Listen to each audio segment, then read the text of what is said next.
برکت ہو جائے گا. لیکن جس کا بیٹا پورے قرآن کو سینے میں بسا لے ان کے ماں باپ کے لیے بڑا انعام ہے, بہت بڑا انعام. آج کوئی آدمی دولت کی بنیاد پہ تاج بنا کر پہن کر چلے جھارکھنڈ کے روڈوں پہ تو انسان کہے گا یہ مغرور ہے, پیسے ہے اس لیے اس نے سونے چاندی کہ تاج بنا کر پہن کر چل رہا ہے. لیکن آپ نے علماء سے سنا ہے کہ ایک دن ایسا آئے گا زمین تانبے کی ہوگی, آسمان فولاد کا ہوگا, نہ باپ بیٹے کا, کوئی کسی کا پرسان حال نہیں. اس میدان میں ایک ایسے لوگ ہوں گے کہ جن کا چہرہ چاند جیسا خوبصورت ہوگا. ارے زور سے سبحان اللہ. وہ کون لوگ ہوں گے؟ لوگ پوچھیں گے یہ کون ہے؟ کیا یہ کسی ڈاکٹر, انجینئر, پائلٹ, پرائم منسٹروں کا باپ ہے؟ جواب ملے گا لا لا نہیں. یہ دنیا کے کسی پرائم منسٹر, منتری, پی ایم, ہوم منسٹروں کا والد نہیں ہے. یہ ان کے والد ہے جنہوں نے دنیا میں بیٹے کو سینے میں قرآن یاد کروایا ہے, بیٹے کو حافظ قرآن بنایا تھا, بیٹے کو عالم دین بنایا تھا, بیٹے کو مفسر قرآن بنایا تھا. یہ وہ لوگ ہیں جن کو رب العالمین نے اپنی جانب سے تاج زرعی انعام عطا فرما دیا ہے, انعام دے دیا ہے. اے لوگوں, اپنے بیٹے کو حافظ قرآن بناؤ, عالم بامل بناؤ. آپ زمین میں بھی جاؤ گے تو آپ کی قبر پہ رحمت و نور کی بارش ہوتی رہے گی. سبحان اللہ. نعرہ تکبیر, نعرہ رسالت, اصلاح معاشرہ کانفرنس. آپ زمین میں بھی جائیں گے, اللہ کا وعدہ ہے کہ جس کا بچہ زمین پر میرا ذکر کرتا ہے میں اس کے ماں باپ کی قبر میں رحمت و نور کی بارش عطا فرماتا ہوں. ارے بات سمجھ میں آتی ہے تو بولیے نا سبحان اللہ. میں اردو بول رہا ہوں, کوئی انگلش نہیں بول رہا ہوں کہ آپ نہیں سمجھ رہے. یہ لوگ ایسے بیٹھے ہیں, زور سے بولیے سبحان اللہ. ہاں, اصلاح معاشرہ کانفرنس. اب دیکھیں کہ ہمارے ابھی امام صاحب کیا کہہ رہے تھے کہ اسی امام کی ابتدا میں نماز پڑھنی پڑے گی. علماء کا بہت بڑا مقام ہے, یہ نائب رسول ہے, بہت بڑا مقام ہے. علامہ نعیم الدین مراد آبادی مفسر قرآن نے لکھا کہ کسی اپنی تفسیر میں کسی گاؤں سے ایک عالم کا گزر ہوتا ہے تو 40 دن کے لیے اللہ تعالیٰ عذاب کو اٹھا لیتا ہے. زور سے سبحان اللہ. اسی ہندوستان کی سرزمین پر جب عالمگیر بادشاہ کی حکومت تھی تو آپ علماء کو کبھی انہیں انعام دینے پہ آتے تو چاندی سے تول, سونا سے تول دیتے تھے. لیکن ملا میر عبدالحکیم سیالکوٹ بھی جب سیالکوٹ کے دارالفتہ میں بیٹھتے تو وقت کا پرائم منسٹر آف انڈیا روغن بادام بھیجتے, کہتے کہ ملا میر عبدالحکیم سیالکوٹوی کے قدموں میں رکھ دیں بادام کا تیل. آج لوگ امام سے دور بھاگتے ہیں, امام صاحب آ رہے ہیں, اور رمضان میں ایسے بھاگتا جیسے لوگ شیر کو دیکھ کے بھاگتا ہے. اللہ نے دیا, اللہ کا وعدہ, اللہ کی راہ میں 1 دو گے تو اللہ اس کے بدلے میں 10 عطا فرمائے گا, اور رمضان میں تو 70 گنا عطا فرمائے گا. زور سے سبحان اللہ بولیے. حضرت عالمگیر نے روغن بادام بھیجا, جب 1 ہفتہ ہو جاتا تو اس سے منگواتے, اور جب شاہی دسترخوان لگتا تو اس پر اس کو رکھتے اور کھانے والوں سے کہتے کہ اس تیل کو پہلے پیو. لوگ پوچھتے حضور یہ کیا ہے, تو جواب دیتے کہ اس میں کسی اور کا قدم نہیں پڑا ہے, وقت کے نائب رسول کا قدم ہے. اور بیٹے سے کہتے ہیں بیٹا اگر تُو نے اس تیل کو پی لیا تو یاد رکھ کے جسم میں کبھی کوئی بیماری نہیں آ سکتی ہے, کیونکہ ملا میر عبدالحکیم سیالکوٹوی کوئی عام ذات کا نام نہیں ہے, وقت کے نائب رسول کا نام ہے. تو علماء سے محبت کریں, اور جب علماء سے آپ محبت کریں گے تو کامیاب ہو جائے گا. ایک حدیث اور سن لیں, اصلاح معاشرہ کانفرنس, لاسٹ حدیث, اس کے بعد میں اپنی جگہ لوں گا. میں نہیں چاہتا کہ یہ شورا بیٹھے ہو میں تقریر کروں, آپ کا بھی مجاز ہے کہ میں ان حضرات سے آپ سماعت کریں. اور میں پہلی بار آپ کے اس ایریا میں آیا, اور میں ملک نیپال کا ہوں. دلور بھائی جس ضلع میں جاتے, ضلع محتری میرا گھر ہے, سرپلو گاؤں کا نام ہے. ایک حدیث بولے سبحان اللہ.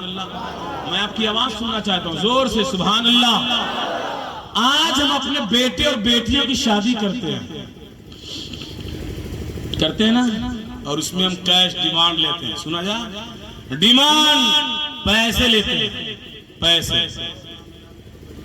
پیسے ڈیمانڈ جہیز جس کو کہتے ہیں لیتے ہیں. حضرت نقیب صاحب سنا جائے حضرت لاسٹ حدیث، ہم جہیز کی جانب بڑھتے جا رہے ہیں، لیکن ہمارے یہاں جلسے اصلاح معاشرہ کانفرنس بھی ہے، اور ہم جہیز کی جانب روا دوا بیٹے کو ہم ایسے بیچتے ہیں جیسے بکریوں کے بازار میں ہم بکریوں کے بیچتے ہوئے نظر آتے ہیں، جانوروں کے بازار میں ہم جانوروں کو بیچتے ہوئے نظر آتے ہیں۔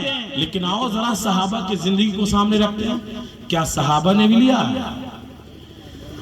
نبی پاک صلی اللہ تعالیٰ علیہ وسلم کی بارگاہ میں صحابہ آتے اور عرض کرتے یا رسول اللہ مجھے نکاح کی ضرورت ہے، اور مصطفیٰ جان رحمت اس کے استطاعت کے مطابق نکاح کرا دیتے ہیں۔ ارے زور سے، بخاری شریف جلد ثانی کتاب النکاح میں بے شمار حدیث پاک ہے، لیکن ایک حدیث پڑھوں گا۔ حضرت ربیعہ اسلمی ہے، غریبی کا دور دورہ ہے، غریبی کا دور دورہ ہے۔ صحابہ حضرت ربیعہ اسلمی نبی کی بارگاہ میں آئی، یا رسول اللہ میں نکاح کرنا چاہتا ہوں۔ نبی پاک صلی اللہ تعالیٰ علیہ وسلم نے حضرت ربیعہ اسلمی کو مدینہ کے کسی رئیس کے دروازے پہ بھیجا۔ آپ گئے دروازے پہ، دستک دی، آواز آئی کون؟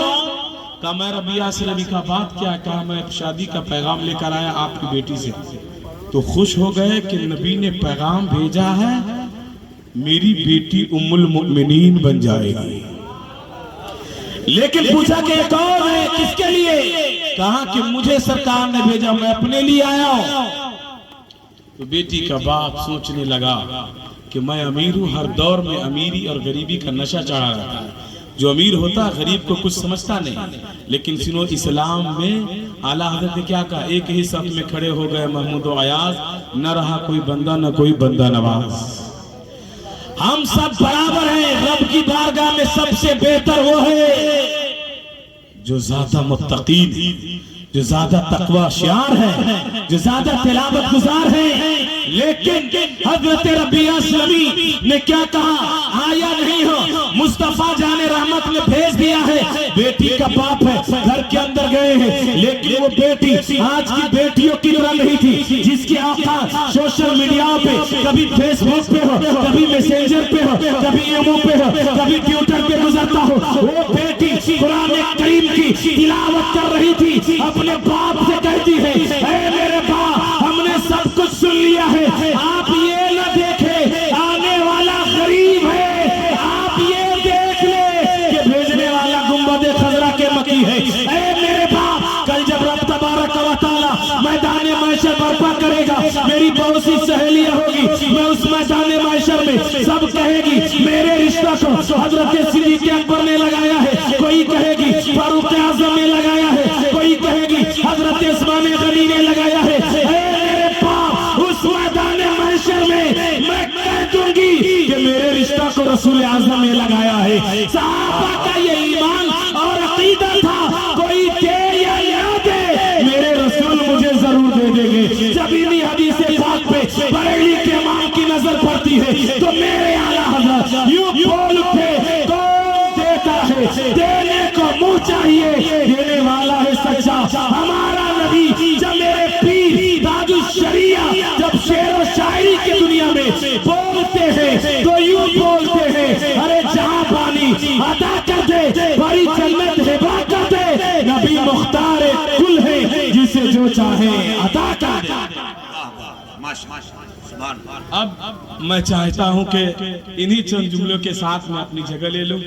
آج آپ کے جلسے میں پیر طریقت، رہبر راہ شریعت، مناظر اہل سنت حضرت علامہ مفتی سید ابرار القادری صاحب قبلہ ممبئی سے تشریف لائے ہیں، ان کی بھی آپ کو خطاب نیاب سماعت کرنی ہے۔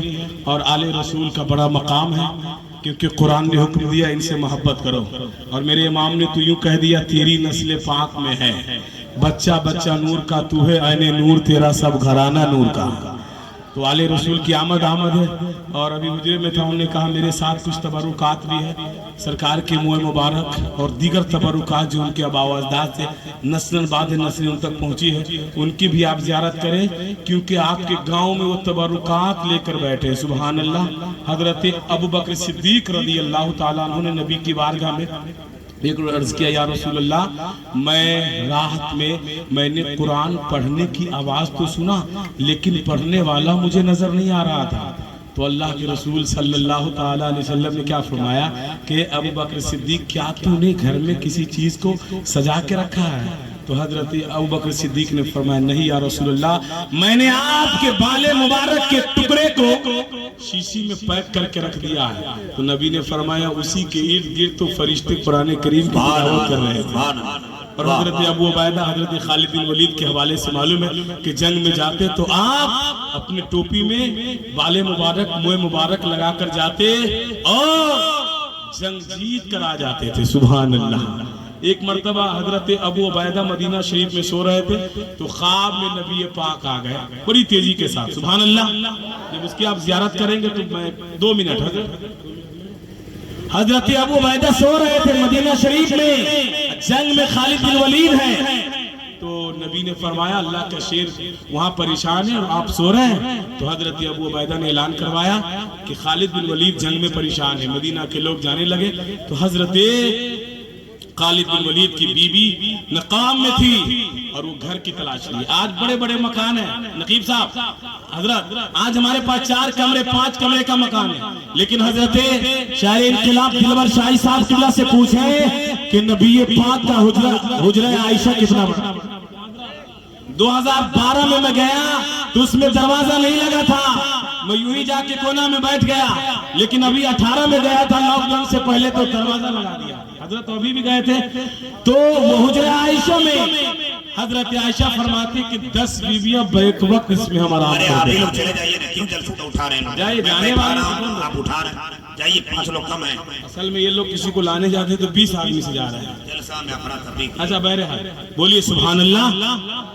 حضرت ابو عبیدہ کی بیوی گھر کی تلاشی لی اور دیکھا کہ میرا شوہر تو وہ ٹوپی بھول کر گئے ہیں جنگ میں جس میں نبی کا منہ مبارک لگا ہوا۔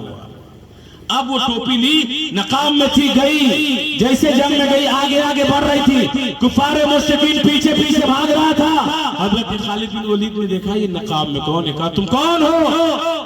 تو نقاب چہرے سے نقاب کو ہٹایا تو دیکھا یہ میری بیوی ہے۔ کہا تیرے ڈر سے کفار و مشرکین کیوں بھاگ رہا ہے؟ تو کہا میرے پاس وہ ٹوپی ہے جس میں آپ نے سرکار کا منہ مبارک لگا کے رکھا ہے، سرکار کا منہ مبارک لگا کے رکھا۔ وہ منہ مبارک بھی حضرت کے پاس ہے اور انشاءاللہ ہم بھی زیارت کر لیں گے اور سرکار کے منہ مبارک چوم لیں۔ آہا کیا بات ہے، جس نے سرکار کے منہ مبارک کو چوما گویا کہ اسے نبی کے سر کو چوم لیا ہے۔ سبحان اللہ۔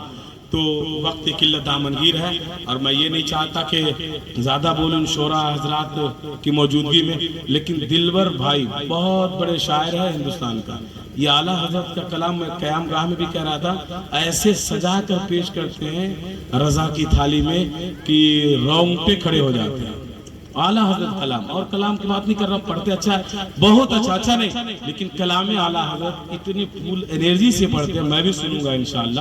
اور اللہ تعالیٰ سلامت ہے کہ شورا کو کیونکہ مسلک اعلیٰ حضرت کی آبیاری یہ لوگ بھی کرتے ہیں شعر و شاعری کی دنیا میں، کیونکہ یہ نبی کے نعت پڑھتے، گانے نہیں گا رہے ہیں، اور نبی کے مداحوں کا بڑا مقام ہے۔ ایک آدمی تھا دلو رام کا جو اسلام نہیں قبول کیا تھا، لیکن شورا کے ساتھ رات میں نعت خوانی کی محفل میں شریک ہوتا تھا۔ جب وہ انتقال کر گیا تو ان کے گھر کے لوگوں نے جلانے کی بڑی کوشش کی، انتقال کر گیا، اس کے جلایا جاتا تو دیکھا شکر ڈال کر آگ لگا رہا، آگ لگ کے لکڑیاں جل جا رہی لیکن جسم نہیں جل رہا۔ لوگوں نے کہا کہ یہ کیا بات ہے، ان کے گھر کے لوگوں سے پوچھا گیا تو جواب ملا کہ یہ رات میں نعت پڑھنے والوں کے ساتھ رات گزارتے تھے۔ تو جو ایمان نہیں لایا، قرآن نہیں پڑھا، کلمہ مصطفیٰ جان رحمت کا نہیں پڑھا ہے، لیکن نعت کی محفلوں میں شرکت حاصل کرتا تھا، مر گیا، دنیا کی آگ جلا نہیں رہی ہے لاکھ کوشش کرنے کے بعد، لیکن یہ وہ لوگ ہیں جنہوں نے عہد کر لیا ہے آخری سانس تک کے پڑھوں گا تو مصطفیٰ جان رحمت پہ نعت رسول پڑھتا ہوا نظر آؤں۔ یاد رکھیں نعت پڑھنا بھی یہ بڑے کمال کی بات ہے۔ تو میں اپنی جگہ لیتا ہوں، لیکن ان 2 حضرات کے ہندوستان کے بڑے برانڈیڈ شاعر کے بیچ میں اگر ایک شعر پڑھ کے میں گزر جاؤں تو میرے لیے بہت اچھا۔ ایک شعر، زیادہ نہیں پڑھوں گا، پڑھیں حضرت ایک شعر، میں اپنے پیر کا کلام ہی پڑھ دیتا ہوں۔ دیکھیں